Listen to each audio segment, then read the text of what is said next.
আসসালাম। কি নাম? মোহাম্মদ মামুন আহমেদ। মামুন আহমেদ। আহমেদ। রাজমিস্ত্রি কাজ করো? হ্যাঁ। আচ্ছা, বাড়ি কোথায়? নেই। এখানে। এই ছেলে, তোমার নাম কি? মোহাম্মদ আকাশ। আকাশ। তুমি আকাশে যাচ্ছ তো, সারা পৃথিবী দেখছে তোমাকে। এই কাজ করতেছো কতদিন হলো? আজ মোটামুটি 5 বছর। মাত্র 5 বছর। তোমার বয়স কত সোনা? এই তো 18। 18 বছর। তার ভিতরে 5 বছর শুধু এই কাজ করে চলে যাচ্ছেন। এখন আমরা সরাসরি প্রশ্ন পর্বে যাচ্ছি। প্রশ্ন পর্বের সাথে যারা সম্পৃক্ত আছেন সারা বিশ্বে, যেখানে যে প্রান্ত থেকে আমাদের চ্যানেলের সাথে আছেন, সবাইকে ধন্যবাদ জানাই। এখন রাজমিস্ত্রি যারা ঘর বানায়, বিল্ডিং তৈরি করেন, আর এমন দুজন ব্যক্তিকে আমরা পেয়েছি যার বয়স 18 আর আপনার বয়স মাত্র 25। আমার বিশ্বাস একটা প্রশ্ন ওঠান, এতে একটা প্রশ্ন ওঠান, উত্তর দিতে পারলে পুরস্কার পাবেন, উত্তর দিতে না পারলে পুরস্কার পাবেন ইনশাল্লাহ। একটা ওঠান। কি ব্যাপার? হাতের মধ্যে ওইটা কি? হাতের মধ্যে কি? ওটা কি ধুমো কে? ওরা সেরা যায় না আমাকে। ধন্যবাদ। প্রশ্ন উঠাইছেন হযরত ওমর রাদিয়াল্লাহু তাআলা আনহুর হত্যাকারীর নাম কি?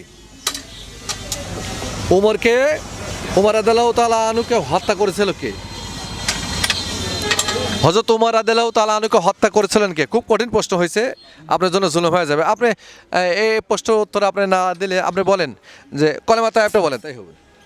কালেমা আশহাদু আল্লা ইলাহা ইল্লাল্লাহু ওয়াহদাহু লা শারিকা লাহু ওয়া আশহাদু আন্না মুহাম্মাদান আবদুহু ওয়া রাসূলুল্লাহ। ধন্যবাদ। আইকিউ ভিউয়ার্স এই চ্যানেলের পক্ষ থেকে আমার ভাইকে ধন্যবাদ জানাই। আমি পড়তে বলছি কলেমা তাইয়্যিব, তিনি কলেমা শাহাদাত পাঠ করছেন। অনেক ধন্যবাদ, আপনি কলেমা শাহাদাতটা সুন্দরভাবে বলছেন। এই জন্য আমাদের চ্যানেলের পক্ষ থেকে একটা গিফট হিসাবে কলম, একটা কলম। ধন্যবাদ ভাই। খুশি হয়েছেন? হ্যাঁ, খুশি আছি। সময় নষ্ট হলো না। আচ্ছা, ঠিক আছে। আপনি যে প্রশ্ন বলছিলেন ওমর রাদিয়াল্লাহু তাআলাকে হত্যাকারীর নামটা কি আমি বলে দিই। ওমর রাদিয়াল্লাহু তাআলা হত্যাকারীর নাম হচ্ছে আবু লুলু। আবু লুলু। আবু লুলু। এই আবু লুলু ওমর রাদিয়াল্লাহু তাআলাকে হত্যা করেছিলেন। এমনভাবে হত্যা করেছেন, ওমর রাদিয়াল্লাহু তাআলা নামাজ পড়তেছিলেন। নামাজ পড়া অবস্থায় এই ব্যক্তিটি আমার ওমর রাদিয়াল্লাহু তাআলাকে হত্যা করেছিলেন, নির্মমভাবে হত্যা করেছিলেন। আমরা প্রশ্নটা জানতে পারলাম। জানার পরে যারা যেখানে আছেন অবশ্যই খেয়াল রাখবেন যে ওমরকে হত্যাকারী ব্যক্তির নাম আবুল লুলু। ধন্যবাদ সবাইকে।